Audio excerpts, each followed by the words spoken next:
Hi, you're watching Reddit Confessions, where silence speaks louder than betrayal, and every story cuts a little deeper. It started with 4 dishes in the sink. That's all. 4. She left them there overnight. Again. I rinsed them without a word, because saying something only made her sigh and act like I was the villain in some drama she hadn't explained yet. It was a Tuesday morning when she casually dropped it. Carter's having a party Friday. You remember Carter, right? The fork I was drying clattered into the sink. Of course, I remembered Carter. He was the chapter before me. The one she said was closed forever. The guy with the perfect jawline and terrible timing. The one she said taught her what she didn't want. I asked, why would you want to go to his party? She smiled. Not the warm kind, but the kind that tightens just one corner of her mouth. Because I was invited. That night, she slept with her phone under her pillow. By Friday, she was humming in the shower like she was getting ready for prom. She wore lipstick that hadn't seen daylight in a year and asked me, "Do I look okay?" without waiting for the answer. She left wearing my old gray hoodie, the one that hung to her thighs, like some twisted reminder of where she came from, and maybe where she didn't plan to return. "I'll be back before midnight," she said. She wasn't. Midnight came and went. 1 a.m., nothing. 2:06 a.m., I texted, "Are you okay?" No reply. 2:37 a.m., I called. Straight to voicemail. At 3:12 a.m., I was pacing the kitchen, trying to figure out whether I was more humiliated or heartbroken. But the thing is, I didn't blow up. I didn't accuse her. Instead, I did something else. Something permanent. Because while she spent the night dancing with ghosts from her past, I was setting the stage for her future, a future without me. And when she finally walked through that door at 10:08 the next morning, hungover, smirking, and reeking of someone else's cologne, she wasn't ready to see what I had done. She didn't knock. She just walked in like she still lived here, like nothing about the past 15 hours was off. Her hair was a mess, eyeliner smudged, and her voice had that groggy morning-after tone. She yawned as she kicked off her shoes and tossed my hoodie onto the armchair like it was trash. "Didn't want to wake you," she mumbled. That was it. No apology. Not even a glance in my direction. She started heading toward the bedroom, phone in hand, probably checking the photos from the night before, filtering through memories I wasn't part of. I didn't respond. I didn't move. I just stood in the doorway to the kitchen and watched her. I think that unsettled her more than if I'd screamed. She stopped halfway down the hall and turned. "What?" she asked, annoyed. Not guilty, just inconvenienced. I pointed toward the table. That's when she saw the envelope. Plain, white, no name on it. Just sitting there with the calmness of a bomb. She blinked. "What is that? Open it." She hesitated, then walked over and slid her finger under the flap. Inside, printed screenshots. Dozens of them. Her texts with Carter. The ones she deleted. The ones she thought I'd never see. Flirty messages. Memes at 1 a.m. Pictures she said she didn't send anyone. My heart didn't race watching her read them. It just sank deeper into a numbness I hadn't felt since my dad's funeral. Her hands trembled a little, but she still tried to hold her ground. "You went through my stuff?" she snapped. "No," I replied calmly. "He sent them to me." Her mouth dropped open for a second. The silence after that was louder than anything she could have screamed. I let it sit. I wanted her to feel the weight of what she'd done. Not just the messages. The lies. The gaslighting. The manipulation. The way she made me feel crazy for suspecting anything. "You don't understand," she began. "I do," I cut in. "I understand everything now." I stepped aside so she could see the living room behind me. Boxes. Packed. Labeled. The wall where our wedding photo once hung. Empty. The frame was in the trash, the glass cracked. "I'm not doing this dance anymore," I said. "You don't have to pretend. You got what you wanted. The attention. The upper hand. You proved I wasn't enough. So now, I'm making sure you don't have to deal with me anymore."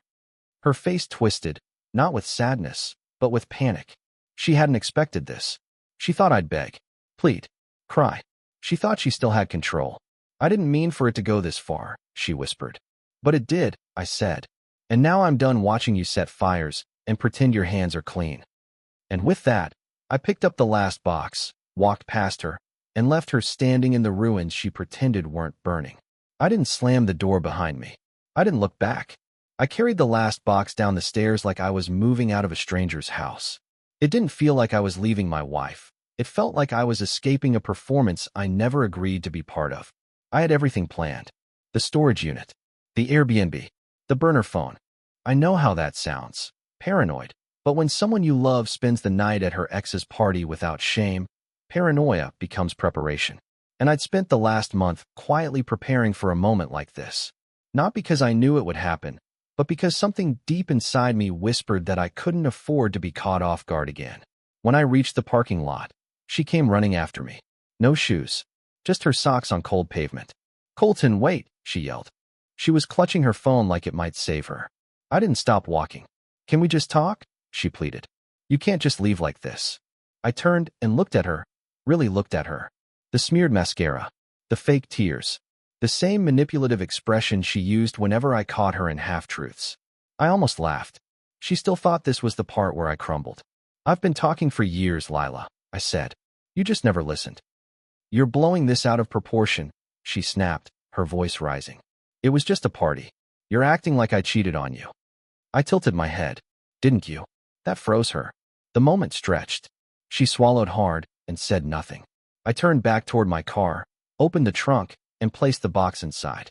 She stood there, arms crossed now, trying to regain control of the narrative. But she couldn't. The script had changed, and I wasn't reading from hers anymore. "I'm coming with you," she said suddenly. I raised an eyebrow. "No, you're not. You're my husband." "Not anymore." She actually stomped her foot. "Like a child. You can't just decide that." "I didn't decide it, Lila. You did. When you walked into that party, when you ignored my texts, when you let him put his hand on your back like I'd never existed. You made your choice." She blinked at me like I'd just spoken a language she didn't understand. And maybe I had. Maybe honesty had become foreign in our marriage. Then I said something I never thought I'd say out loud. "You were never trying to fix us. You just wanted to see how far you could push me before I'd finally disappear." I got into the car. She slapped the window. She begged. She even dropped to her knees beside the driver's door like some melodramatic scene from a movie. But I didn't unlock the door. I didn't roll down the window. I started the engine, backed out slowly, and drove away. And the strangest part? I didn't feel rage. I didn't feel relief either. I just felt empty. Because leaving isn't always a triumph. Sometimes, it's just the only option left when someone you love dares you to vanish and doesn't believe you will. The Airbnb I'd booked wasn't anything special. A small one-bedroom tucked behind a bakery, with furniture that squeaked if you looked at it wrong. But for the first time in months, I walked into a place that didn't feel like I was being watched. No tension in the air. No passive-aggressive silence. Just four walls, a bed that didn't carry arguments in its sheets, and a fridge that didn't remind me of her favorite wine. I dropped my boxes at the door and just stood there, staring at nothing. Not feeling victorious. Not even sad. Just exhausted. Like I'd been holding my breath for years and had only now remembered how lungs are supposed to work. I took a shower. The water was too hot, but I didn't care. I let it burn. By the time I dried off, I saw I had 3 missed calls from her. Then 5. Then 11. A message followed. "You can't do this. You're overreacting. Come home." Then another. "You want to throw it all away over a party? Grow up." And then the one that really got me. "You're acting like a victim. Maybe that's why no one takes you seriously." That hit different. I sat down on the edge of the bed, still wrapped in the towel, and just stared at those words. I didn't even feel hurt anymore. I felt confirmed. She didn't want to fix this. She just wanted me quiet, back in my spot, playing the role of the harmless husband she could shame into obedience. And then something happened that I didn't expect. My phone buzzed again. This time, it was an email. From a name I didn't recognize, Mark Holloway. The subject line read, "You deserve to know the whole story." Against my better judgment, I opened it. The message was short. "We met at Carter's place." I didn't know she was married until someone else told me. "I'm not proud of what happened, but you need to see this." There was a Google Drive link. I hesitated. I stared at the screen. I told myself not to click it. I clicked it anyway. Photos, videos, messages, all from the night of the party. Lila on the balcony with Carter, her hand on his chest. Lila dancing, drink in hand, whispering in someone's ear. Lila in a room that wasn't hers. Her hoodie off, her intentions bare. And the worst part? She wasn't drunk. She wasn't confused. She was laughing. I slammed the laptop shut. Not out of anger. Out of shock. Out of something deeper than betrayal. A quiet kind of grief that no one talks about. The grief of realizing you were never in the same relationship as the person you loved. You were just convenient. That night, I didn't sleep. I didn't cry either. I watched the sunrise from a window that didn't face our backyard.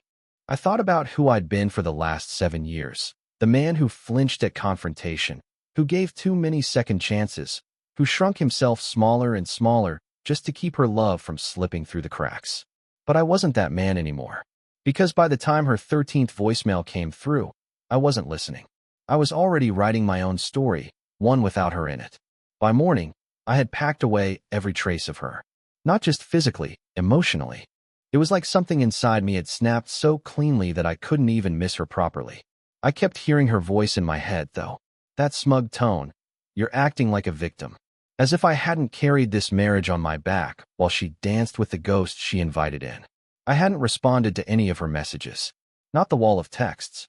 Not the voicemails that started with fury and melted into fake tears. But I knew she'd try harder. I knew her next move would be to show up, cry, plead, make a scene. That was her style. She hated losing control. So when someone knocked on the Airbnb door around noon, my stomach turned. I didn't move right away. I just stood there, phone in hand, half expecting her to start shouting from the other side. But when I finally opened it, it wasn't her. It was someone I hadn't seen in years. My sister, Ivy. She looked confused, holding a tote bag and an iced coffee, her brows furrowed like she was still deciding whether to hug me or slap me. I figured you'd be here, she said flatly. Lila called Mom. She said you had some kind of breakdown? I almost laughed. She's calling this a breakdown? Ivy walked in without asking. She always did. She looked around the place like she was searching for evidence of something. You okay? She finally asked. I paused before answering. No, but I'm not broken either. She sat down, crossed her legs, and handed me the coffee. All right, spill. So I did. Everything. The party. The texts. The photos. The guy named Mark. The part where Lila claimed I was overreacting while she practically reenacted spring break with her ex Ivy didn't interrupt. Not once. She just nodded slowly, jaw tight, like she wanted to go full big sister protective mode, but knew I needed to say it all out loud first. When I finished, she just said, so what now? And honestly, I didn't have an answer. That's when she pulled something from her bag, a small notebook, old, beaten, duct tape on the spine. You gave me this when I was 19 and dumped by Logan. You told me to fill it with everything I wouldn't tolerate next time. I think you need it more than I do now. I held it in my hands for a moment. A stupid notebook I forgot even existed, now coming back to remind me of who I used to be before I let Lila reshape me into a shell. She stood and walked toward the door, but before she left, she turned back. Don't let her twist this into your failure, Colton. She didn't cheat because you weren't enough. She cheated because she's empty, and she thought wrecking you would make her feel full. And then she was gone. For the first time in weeks, I breathed deeply. Not just with my lungs, but with whatever part of me had been clenched since the day Lila stopped being someone I could trust. That night, I opened a blank page in the notebook and wrote one sentence. I will never explain myself to someone who already decided I'm the villain in their story. And I meant it. After Ivy left, something shifted. I stopped pacing around like a ghost and started acting like a man who'd finally seen the truth without flinching. The old version of me would have deleted those files from Mark, buried them deep, convinced himself that the less he saw, the easier it would be to forgive her. But that man was gone. I didn't want revenge. I wanted clarity, and I wanted her to feel it. That's when the idea came to me. Not a scheme. Not some over-the-top plan to ruin her life. Just an invitation. To honesty. You see, Lila had a thing for appearances. She lived for people's approval, their admiration. Every brunch photo, every tagged post, every story she posted was polished to perfection. Always smiling, always perfect lighting, always us. Even when I felt like a ghost in our own marriage. Online, she made it seem like we were the model couple. But now I had something she couldn't filter. I created a private link to the folder Mark had sent. Screenshots, photos, and the clip that made my stomach churn, her wrapped in Carter's arms on the balcony, whispering something into his ear and laughing like she didn't have a husband at home. No nudity, no profanity, no invasiveness. Just the unvarnished truth. Enough to shatter the illusion without breaking any laws or morality. Then I sent the link to just one person. Her boss. I didn't know him personally, but I knew Lila bragged constantly about how close they were, how much he respected her, how he once said she was the most loyal team member he'd ever worked with. In the email, I simply wrote, "I thought you should know who you're promoting. This is not blackmail, and I expect nothing in return. But some people wear loyalty like a mask, and I thought you should see behind it." I hit send. Then I waited. 2 hours later, she called. I didn't answer. Then came the text. "What did you do?" Followed by, "You're insane. You think this makes you the bigger person?" And then, silence. Until 3 days later.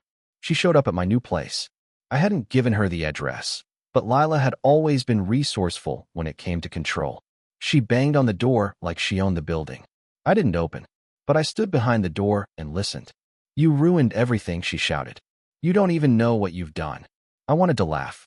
I wanted to say, "I didn't ruin anything. I just stopped covering for you." Eventually, she gave up and left, but not before slipping a note under the door. It said, "Congratulations. Now everyone sees me the way you always wanted to. I hope you're happy being the sad little man who couldn't keep his wife." No apology. No ownership. Just venom. I burned the note in the kitchen sink. Then I poured myself a glass of water and stared out the window, the sun warming my face. And I smiled, not because I hurt her, but because I finally chose myself. For days passed without a word from Lila. Not a text. Not a call. Not even the passive-aggressive emails she used to send when she was trying to rewrite the narrative. For the first time in years, my phone was still, and so was my mind. I was learning to enjoy the silence, the lack of panic in my chest every time a notification buzzed. Then came the message I never saw coming. It was from her best friend, Dahlia. We'd only ever spoken in passing, birthdays, holidays, occasional backyard parties. She was one of those people who always laughed too loud and never finished her wine. But she'd known Lila since high school. They were inseparable. Or at least, I thought they were. The message was short. "Hey Colton, I know I'm probably the last person you want to hear from, but I need to talk to you. Please." At first, I ignored it. I assumed she was just trying to guilt me into taking Lila back or play peacemaker with half the story. But something about the wording sat wrong. "I need to talk to you." Not, "You need to hear my side," or "Lila's hurting." It was need, like it was weighing on her. An hour later, curiosity won. I messaged back and agreed to meet. We sat across from each other in a quiet cafe, the kind of place Lila always said was too plain for her tastes. Dahlia looked different. Less makeup, less sparkle, like the fallout had shaken something loose in her, too. She didn't even order coffee. She just leaned forward and said, "I'm sorry for what you did and for helping her lie." That hit harder than I expected. I blinked. "Helping?" She nodded slowly. "She told me about the party weeks before it happened. Said she wanted to teach you a lesson for making her feel small. She even made me promise to cover for her in case you called." I clenched my jaw. So it wasn't a spur-of-the-moment thing. "Not even close," she said. "She planned everything. The dress, the conversations, even the bedroom at Carter's place. She wanted you to know, just not right away. She wanted to break you quietly." I felt something inside me twist.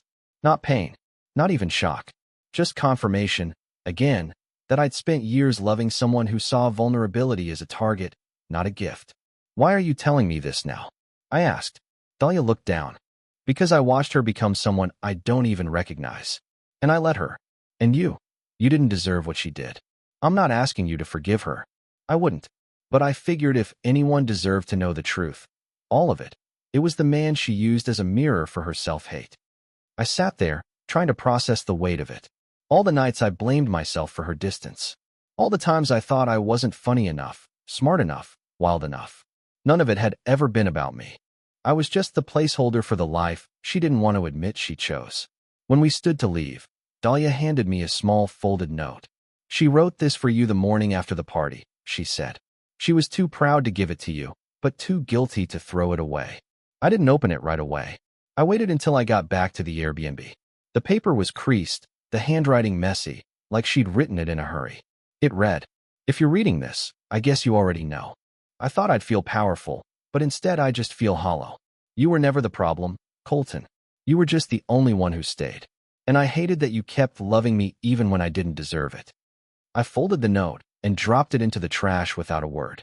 Because I wasn't the man who needed closure anymore. I was the man finally writing a future without her. 3 weeks after the last message, the silence wasn't empty anymore. It was peaceful. No more wondering where she was. No more second-guessing my worth. No more folding myself into something smaller just to avoid her wrath.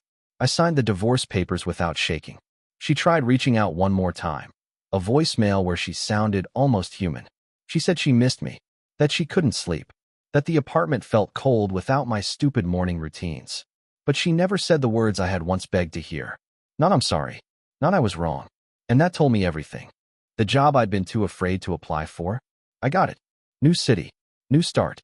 I moved into a small place with creaky floors and ugly wallpaper, and I've never loved for walls more. I cook dinner for myself now. I take walks without checking my phone. I laugh at shows I used to watch in silence beside her. I even picked up my old guitar again, the one she once called a waste of time. Sometimes I think about what she did, but it doesn't sting like it used to. It's more like an old scar, a reminder that healing is possible, even after someone's tried to tear you apart from the inside. Last weekend, I went to a bookstore. The cashier complimented my notebook, the same one Ivy gave me. She asked if I was a writer. I said no, then paused. Maybe I am now. Maybe writing is what happens when you survive something you never thought you would. Before I left, I scribbled something on the last page of that notebook. I don't hate her, but I'm grateful she's gone. Because I'm not bitter. I'm just free. And freedom? It feels like breathing without flinching. It feels like laughing without waiting for the consequences. It feels like waking up and not bracing for impact. So if you've been holding on to someone who makes you question your worth, let go. Not because they don't deserve you, but because you deserve peace. Thanks for being here through the whole story. If you've ever faced betrayal and come out stronger, drop a comment below and share a powerful moment from history that taught you something about resilience or self-worth. We'd love to read your thoughts. Don't forget to like, subscribe, and turn on notifications. This is Reddit Confessions, and some truths are worth telling all the way to the end.